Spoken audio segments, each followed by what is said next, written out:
bisa melalui PPID menjelaskan, mengkondisikan masing-masing pihak karyawan swasta untuk bisa work from home, menghindari kemacetan, bencana, dan pemborosan lah kira-kira seperti itu.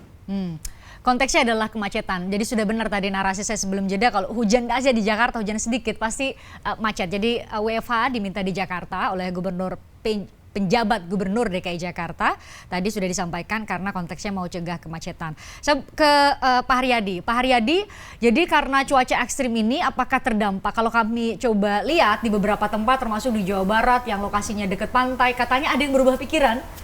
Atau seperti kejadian di Karimun Jaya, ada yang tadi kita baru konfirmasi ya Pak Aam ya, minta balik lebih cepat, padahal seharusnya mungkin bisa kembali di hari, seharusnya jadwalnya kembali tanggal 1, tapi karena juga ikut panik dengan informasi atau perakiraan ini ada cuaca ekstrim, kemudian minta pulang lebih cepat.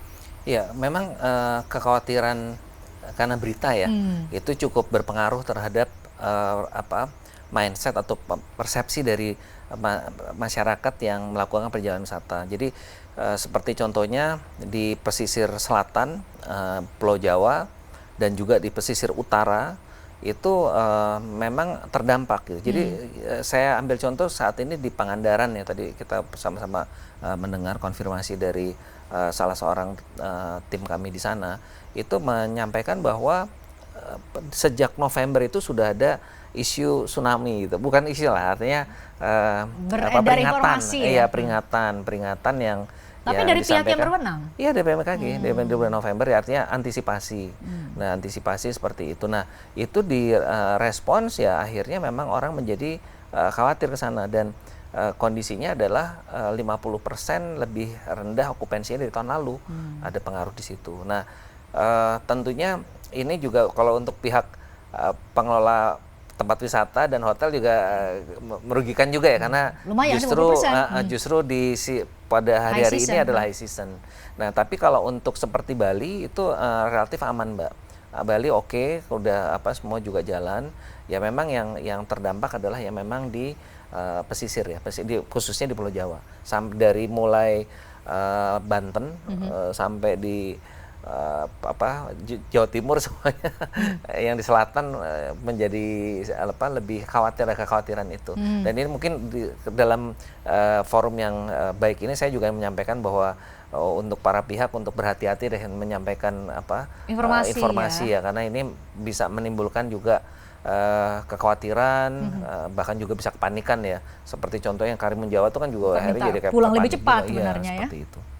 Ya, tadi kita bicara soal Karimun Jaya itu kan sudah dikonfirmasi bahwa bukan memang belum saatnya balik ya, tapi memang minta lebih cepat karena mungkin sudah mendengar informasi bahwa nanti ada cuaca ekstrim. Saya ke Bu Selvi. Bu Selvi, dari ASDP sendiri sudahkah menyiapkan antisipasi, kan kalau dari BMKG sudah memetakan di titik-titik mana saja yang mungkin saja terjadi cuaca ekstrim. Apakah sudah dipetakan juga mitigasi kira-kira di wilayah mana saja agar kemudian hal-hal yang tidak kita inginkan bisa kita antisipasi bersama? Baik, mungkin saya sampaikan sedikit Mbak Christian bahwa ASDP adalah pengelola pelabuhan penyeberangan atau kapal feri dan juga mengoperasikan kapal feri. Saat ini kami mengelola 36 pelabuhan, juga mengoperasikan 222 kapal untuk melayani lebih dari 300 lintasan yang tersebar di seluruh Indonesia.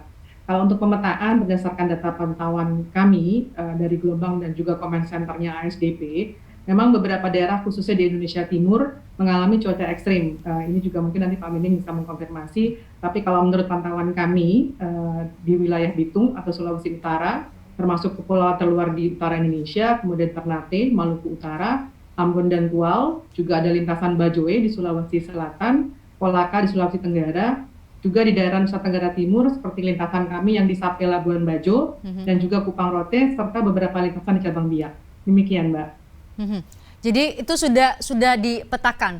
Pak Aam mungkin bisa cerita kepada kami, tadi kan kita bicara dari hulu ke hilir ya, hulunya adalah BMKG memberikan perakiraan dan peringatan, mungkin jika diperlukan ada BNPB yang sudah menyiapkan langkah mitigasi. Saat ini apa-apa saja yang sudah disiapkan untuk bisa memitigasi dan minimalkan risiko dari cuaca ekstrim? Iya, sebenarnya ketika kita bicara fenomena cuaca ekstrim, peningkatan intensitas dan frekuensi hujan yang cukup deras, ini sudah dimulai dari awal September sebenarnya. Kita ingat di pertengahan September, awal Oktober itu BMKG sering sekali mengeluarkan peringatan tentang intensitas hujan tinggi, dan dalam catatan kami di periode Oktober itu intensitas hujan dan bencana hidrometeorologi itu jauh-jauh lebih tinggi daripada Desember ini.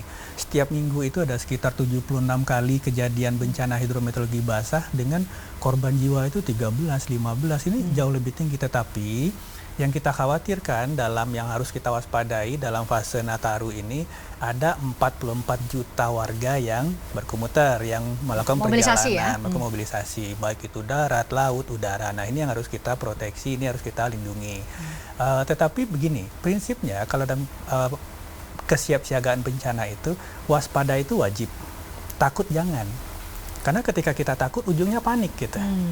Tapi ketika kita waspada, kita akan cari tahu, ini tempat saya ini benar berpotensi resiko nggak nih gitu. Tapi kalau kita udah takut, itu bawaannya panik gitu. Nah, ini yang kemudian, oh ya udah batalin nih, hotelnya batalin gitu. Tapi apakah benar nantinya di sana itu akan terjadi bencana seperti yang kita takutkan tanpa melihat ini kita berbicaranya cuaca ekstrim yang sebenarnya dari Oktober, November kita udah ngalamin sudah terjadi itu. sebenarnya, ya. Udah ngalamin itu. Nah, intinya kemudian ketika kita bicara kesiapsiagaan diawali dari individu dan keluarga, kita coba biasakan hal-hal kecil yang mungkin bisa berpengaruh sangat signifikan. Misalnya? Kalau misalkan Mbak Christian di luar negeri, setiap kita mau keluar rumah kita lihat perakiraan cuaca kan. Kita mau pakai jaket atau enggak nih gitu. Kita mau pakai mau pakai baju lebih tebal atau coat tidak atau enggak nih gitu. Kenapa enggak kita biasain di sini gitu? Kenapa? Karena panjang tahun kita di ekuator ini, di khatulistiwa ini kita akan punya hujan sepanjang tahun. Tadi Pak Haryadi bilang ada sepanjang tahun itu sepanjang hingga 2002 atau biasanya kalau kami sepanjang tahun tahun meskipun kita kemarau pasti kita till akan 2023. Kita pasti akan punya hujan. Artinya gini, sepanjang tahun meskipun kita musim hujan intensitasnya lebih tinggi, frekuensinya lebih sering. Pada musim kemarau kita pun pasti akan punya hujan.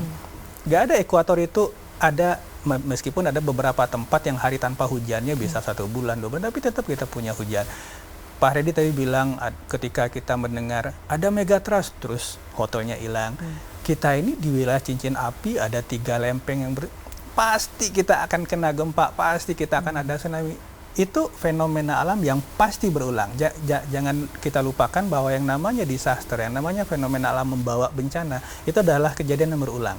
Sekali dia terjadi di masa lalu, dia akan terus pasti dia akan terjadi. Pertanyaannya kita siap atau tidak? That's the point. Nah, mungkin Pak Miming bisa lebih menjelaskan. Ya, tadi saya ingin mendapatkan penjelasan lebih lagi soal benarkah kita akan hujan sepanjang tahun ini, supaya mungkin Bapak bisa sekalian menjawab apa yang perlu kami siapkan.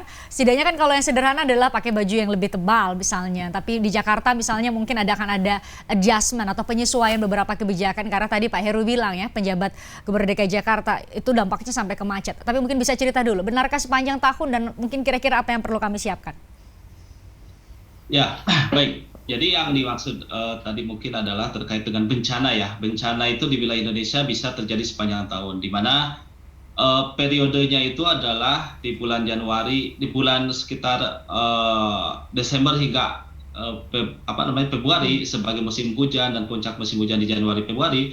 Umumnya potensi bencana seperti banjir, kemudian banjir bandang itu akan kerap terjadi. Kemudian pada periode pancaroba juga potensi hujan juga cukup tinggi, di mana disertai dengan adanya puting beliung, kemudian angin kencang, petir itu sangat sering terjadi. Tadi yang disampaikan Pak Abdul Muhari bahwa di periode Oktober-November itu kejadian bencana cukup sering terjadi, karena memang karakteristik seperti angin puting beliung, angin kencang, kemudian petir itu lebih sering terjadi di musim-musim pancaroba seperti itu.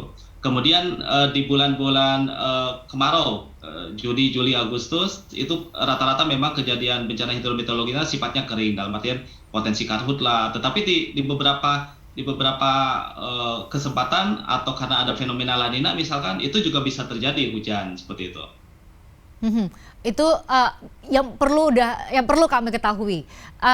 Pak Miming, Mungkin juga bisa cerita, mungkin sedikit lebih detail mengenai sebarannya Pak Miming. Karena tadi kan kalau kita lihat yang sekarang itu yang terdampak hotel-hotel di sepanjang pantai selatan, pesisir selatan sampai ke daerah Jawa. Tapi tadi Bu Selvi juga cerita ternyata di daerah NTT juga ikut terdampak. Mungkin Bapak bisa lebih meluruskan berbagai informasi yang mungkin sudah terlanjur diperoleh oleh mereka yang sudah mau berwisata, tengah berwisata.